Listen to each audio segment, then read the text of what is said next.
चीजें उनके पास में थी, लेकिन फिर भी उन्होंने सच्चाई को खोजने के लिए वो निकले। जो जीवन का उद्देश्य है, जीवन का उद्देश्य ये नहीं है खाना पीना सो जाना, ये सब काम है पशु समाना। खाना पीना और सोया और वंश वृद्धि किया, खाली इतना ही किया तो जानवरों से ज्यादा नहीं किया। ये सब जानवर भी करते हैं, उनको सिखाने पाठशाला की जरूरत नहीं है।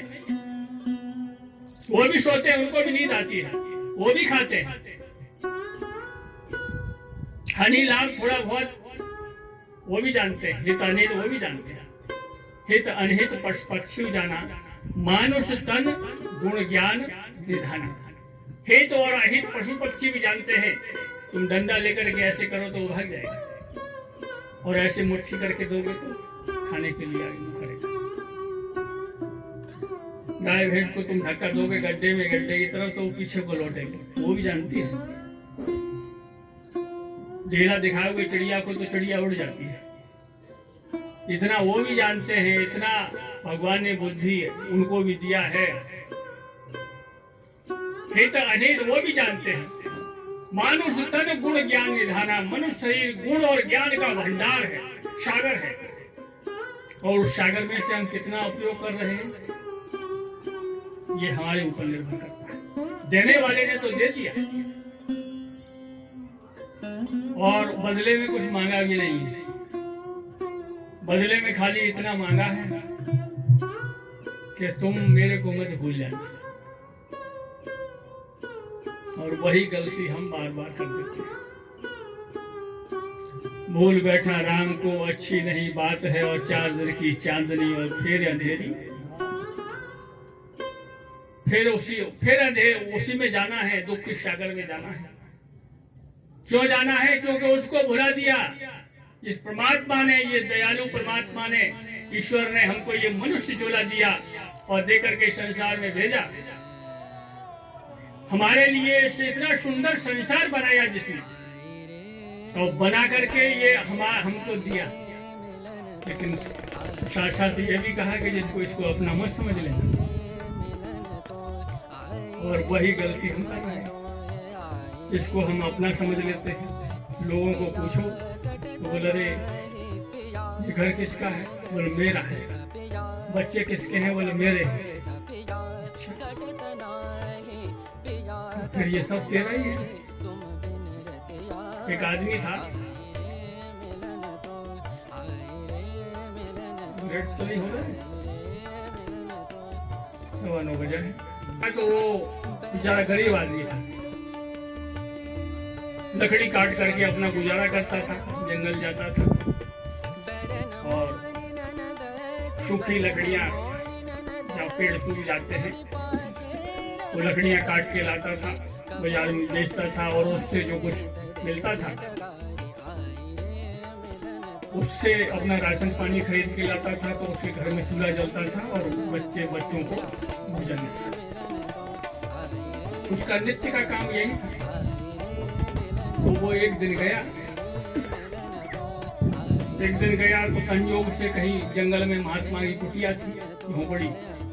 सवेरे सवेरे महात्मा भजन करें, भगवान का ध्यान करें, और वो एक सूखा पेड़ आश्रम के पास में, कुटिया के पास दिखाई दे गया। तो उसको बड़ा खुश हुआ, ऊपर चढ़ करके खट पट कुल्हाड़ी से करने लगे। अब आपने देखा होगा क्या सुनसान जगह हो तो वहाँ खटपट की आवाज बड़ी दूर तक जाती है, गूंजती है। तो जंगल में वो सुबेरे का टाइम सन्नाटा था, और लकड़ी काटे तो उसकी बड़ी जोर से आवाज जाए। अब वो बार बार लकड़ी काटे, खटखट की आवाज हो, महात्मा जी को थोड़ा सा ध्यान में दिक्कत हो, बार बार खटखट कर रहा है। महात्मा जी उठ करके बाहर निकले, उसको देखा, तो उसको कहा, बोला क्या कर रहा है रे? बोला मैं लकड़ी काट रहा है। बोला लकड़ी क्यों काट रहा है? बोला मेरा काम ही यही है, मैं लकड़ी काटता हूँ और बेचता हूँ। बोला लकड़ी क्यों काटता है, क्यों बेचता है? तो वे बोला मैं अपने परिवार को पालने के लिए तेरा परिवार है? बोला हाँ। कितने बच्चे हैं? बोले 4 बच्चे हैं। बोले किसके हैं? बोले मेरे हैं। तो बोले लकड़ी नहीं काटेगा तो? अरे बोला ऐसा मत करो, महात्मा हो, लकड़ी नहीं काटूंगा तो बच्चे भूखे मर जाएंगे। बोला अच्छा। बोला बच्चे भी तेरे हैं तो जन्म देने वाला ब्रह्मा भी तू ही हो गया, और तू उनको खाना खिलाता है, पालता है, तो विष्णु भी तू ही हो गया। और तू अगर ये नहीं ले जाएगा तो वो मर जाएंगे, तो शंकर भी तू ही हो गया। आत्मा जी का नीचे कर, डाटा थोड़ा बड़ा नीचे कर, डर के मारे आया उतर के नीचे। अब उसी की कटी कटाई लकड़ी कोई मोटी सी पड़ी थी, महात्मा जी ने उठाया वो लकड़ी और घुटनों के नीचे ही नीचे खूब पटाई। इतनी मार मारी कि 6.5 महीना वो चल फिर ना सके। उसके बाद में जब देखा कि हाँ अब ठीक है, तो महात्मा जी ने पकड़े थे, उठा करके उसको कंधे पे ले गए झोंपड़ी में। फिर जड़ी बूटी जानते थे, जड़ी बूटी लाए, उसका मलहम पट्टी किया, हलवा फलवा बनाया बढ़िया से काजू बादाम का, उसको खूब खिलाया। और महात्मा जी उसकी सेवा करें। बोला ठीक है, अब ये सेवा करेंगे, ये कम से कम डिस्टर्ब तो नहीं करेगा। अब उधर क्या हुआ, जब ये नहीं गया गांव में, तो उसके घर वाले जो बच्चे थे उन्होंने रोवा चिल्ली शाम को शुरू कर दिया। रोवा चिल्ली शुरू किया तो ये आस पड़ोस के लोग आ गए। लोगों ने पूछा क्या हुआ? अरे बोला वो इतने टाइम तक आ जाते थे, आज लग रहा है जंगल में जाते थे लकड़ी काटने के लिए, तो आज अभी तक नहीं आए, लग रहा है किसी जंगली जानवर ने उनको मार दिया। और 4 से 10-20 आदमी इकट्ठे हुए, ज्यादा शोर शराबा हुआ तो सारा गांव इकट्ठा हो गया। गांव का प्रधान भी आ गया, मुखिया भी आ गया। घंटे हुए, 2 घंटे हुए, 4 घंटे हुए, फिर लोगों ने कहा कि देखो रे, अब तो लग रहा है कि वास्तव में सही बात है, नहीं तो आ जाता। सवेरा हुआ, सवेरे सब लोग आए उसका दुख सुनने के लिए, बांटने के लिए। तो गांव का जो प्रधान था, मुखिया था, जो वो थोड़ा सज्जन आदमी था, उसने गांव वालों से कहा कि देखो रे, अभी छोटे छोटे बच्चे हैं इसके, अब कोई इसका रहा नहीं, तो अब किसी के ऊपर कोई जोर जबरदस्ती नहीं है।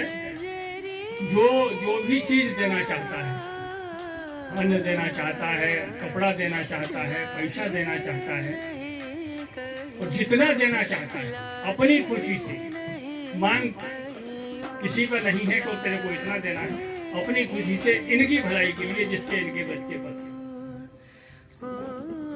अब वो सबसे पहले प्रधान जो था, सज्जन आदमी था, उसने कहा कि भैया हम 10,000 रुपया देंगे और इतना गेहूं देंगे, इतना ये करेंगे। अब जैसे अब कोई बड़ा आदमी वैसा आदमी करते तो दूसरा आदमी ये सोचता है कि मैं थोड़ा सा इससे 21 करूँ। होड़ होती है ना अच्छे काम की होड़ करने लगते हैं। तो पूरे गांव में से इतना इकट्ठा हो गया तो उसके 2 कमरे बन गए, बाउंड्री खींच गई और बढ़िया एक घर बन गया छत में पक्का। और बच्चे स्कूल जाने लगे। पैसा बैंक में सब कुछ होने के बाद भी पैसा इतना बैंक बैलेंस हो गया कि उसकी ब्याज से घर में आनंद से बच्चे भी पढ़ने लगे, 2 टाइम अपना भगवान की कृपा से भोजन भी मिलने लगा, सारी व्यवस्था ठीक हो गई, कोई टेंशन नहीं।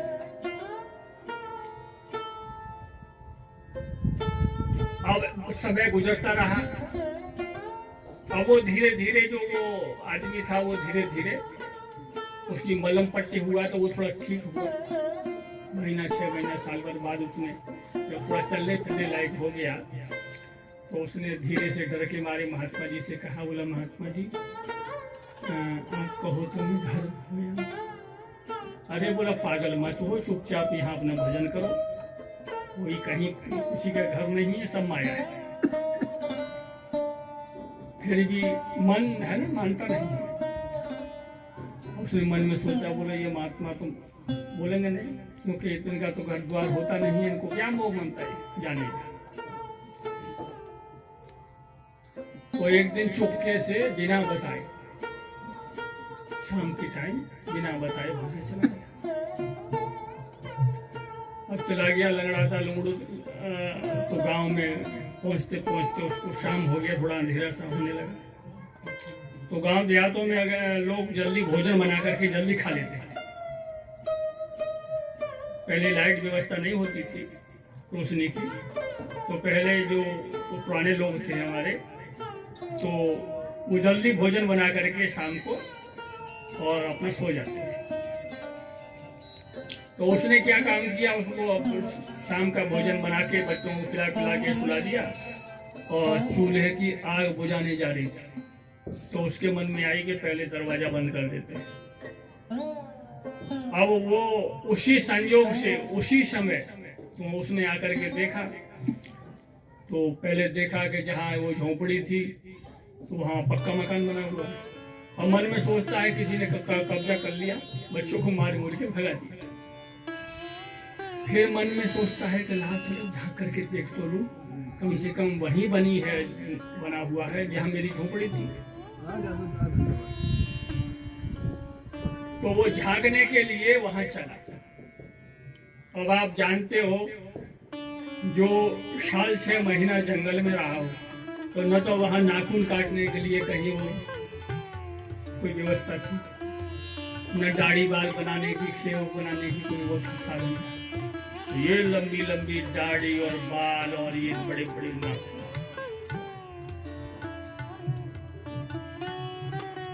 और जैसे ही उसने वहां झांका दरवाजे में, संयोग से उसी समय वो दरवाजा बंद करने के लिए आई हुई। तो जैसे दोनों की आमने सामने आंखें मिली, वैसे उसने उसको पहचाना। वो माई ने पहचान लिया और जैसे उसने पहचाना वैसे भागी, एकदम चिल्ला करके जोर से आवाज करके, और भागी घर की तरफ। तो चूल्हे में जो आग थी वो मोटी मोटी लकड़ियां जो जलाई थी वो बुझाने के लिए बोला बाद में बुझाएंगे। उसमें वो चूल्हे में जलती हुई लकड़ी लेकर के भागी और चिल्ला आवाज मार दिया, बोल चलो रे गांव भूत आ गया, रे भूत आ गया। और वो जलती हुई लकड़ी लेकर के और तब तक गांव वाले भी आ गए पड़ोस के लोग। बोलो भाई किसी महिला की आवाज आ रही है रोने की, क्या मुसीबत है, चलो देखो। सारे गांव वाले रात में जिसके हाथ में जो पड़ा, डंडा लाठी सोटा जो सरिया लेकर के भागे चले आ रहे। बोले क्या है क्या है, बोले भूत है भूत है, मारो मारो। अब जो आ रहा है वो मारता ही चला रहा है, कुछ नहीं रहा है क्या बात क्या है क्या नहीं ना। अब मारते मारते उसकी सब हड्डी पसली है। जब सब गांव मारेगा छोटा डंडा से तो क्या हालत होगी, वैसा अंदाजा लगा सकते। फिर कोई गांव के सियाने लोग थे, जैसे हमारे बाबा बैठे पीछे, बुजुर्ग आदमी, उन्होंने कहा कि भूत जो मर के भूत हो जाता है, तो ऐसा करो गांव की सीमा से बाहर तक इसको खदेड़ के आओ, नहीं तो फिर दोबारा आ जाएगा। तो गांव की सीमा तक उसको दौड़ा दौड़ा के मारा। अब उसकी हड्डी पसली चूर चूर हो गया। खैर जैसे तैसे वो 1-2 दिन में वहां तक महात्मा जी के पास तक पहुंचा। फिर महात्मा जी ने देखा, आ गया। महात्मा जी ने बोला, महात्मा जी के पास में जाके रोने लगा, बोला महात्मा जी ये देखो मेरा क्या हाल। बोला ठीक किया, तेरे जैसे आदमी का यही होना चाहिए था। तेरे को मना किया था कि नहीं किया था? तेरे को मना किया था, कोई किसी का नहीं है। अब वो उसकी जो घरवाली थी वो बोल रही है कि जब तक तू जिंदा रहा तब तक मेरे को मेरे बच्चों को भरपेट भोजन नहीं मिला, नसीब नहीं हुआ, तन पर कपड़ा नहीं पहन पाया। और जब से तू मरा है तब से कम भरपेट भोजन और कम से कम चैन से जीवन तो जी रहे हैं। आदमी सोचते हैं कि हम रहेंगे तभी होगा, नहीं बाद में नहीं होगा। और तुमको क्या पता कि और अच्छा हो? ये तो सब अपना अपना नसीब लेकर के आते हैं संसार। तो कहने का मतलब ये कहानी नहीं है, ये हमारी सबकी यही कहानी है। हम भी यही सोचते हैं, हमारे मन में भी दिमाग में यही घूम रहा है, मैं नहीं करूंगा तो कैसे होगा। भाई ये दुनिया हम नहीं थे तब भी ये दुनिया बढ़िया से चल रही थी, हम नहीं रहेंगे तब भी ये दुनिया बढ़िया से चलेगी। यहाँ कोई कमी आने वाली नहीं है। हमारे जैसे न जाने कितने रोज आ रहे हैं, न जाने कितने जा रहे हैं। तो इसलिए उस भगवान को, उस परमात्मा को याद करना चाहिए, जिस दयालु परमात्मा ने बिना कुछ डिमांड के, स्वार्थ के ये सब कुछ हमको दिया है। उसी ने माँ दिया है, उसी ने पिता दिया है, उसी ने ये संसार के संबंध दिए हैं, उसी के रहते ये सारे संबंध हैं। और जिस दिन वो हटाएगा वैसे सारे ये संबंध टूट गए। तो अब एक भजन और उसके बाद में फिर आरती कर लें।